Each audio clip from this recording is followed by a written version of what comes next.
مين قال انه لازم نهدي بعضنا ورود حقيقيه؟ انا طريقه التعبير عن حبي ورده بس بتتاكل. بدكم تجيبوا لي نص لتر حليب وتحطوا لي فوقه 3 بيضات، نص كاسه سكر، معلقه كبيره فانيلا مشان الروائح الحلوه، رشه ملح صغيره، واهم واحلى شيء ملون طعم احمر، اذا ما عندكم كنسلوا الوصفه. اوه امانه شوفوا لي على هاللون. واخيرا وليس اخيرا 250 جرام طحين. واكيد ما رح اكسر ايدي انا وعم حرك بهي، حركوا بالكهربائيه. وبعد ما صفينا الخليط بدكم تجيبوا لي مقلاي فيها قطعه زبده، وهلا بدكم تنزلوا لي عليها من خليط الكريب وتمدوها كتير رقيقه تكون، وبس تستوي من تحت بنقلبها بس على الطرف الثاني. ليكوا كيف طلعت عنا بتشهي القلب. وهلا بدكم تجيبوا لي كريب تقسموا لي اياها هيك بالنص وتصفوهم 4 بهي الطريقه، وهلا بدكم تحطوا لي عليهم كريمه هيك، وبدكم تلفوا لي اياها بهي الطريقه مثل الرول.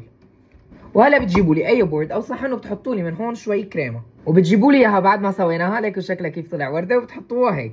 وهلا بدكم تحطوا لي كريمه هون تحت، وبدكم تحطوا لي الكريب بهي الطريقه، ونفس الشيء بالجوانب الثانيه. وبعد ما خلصناها بس بدي اجيب شريطه وقربتها هيك.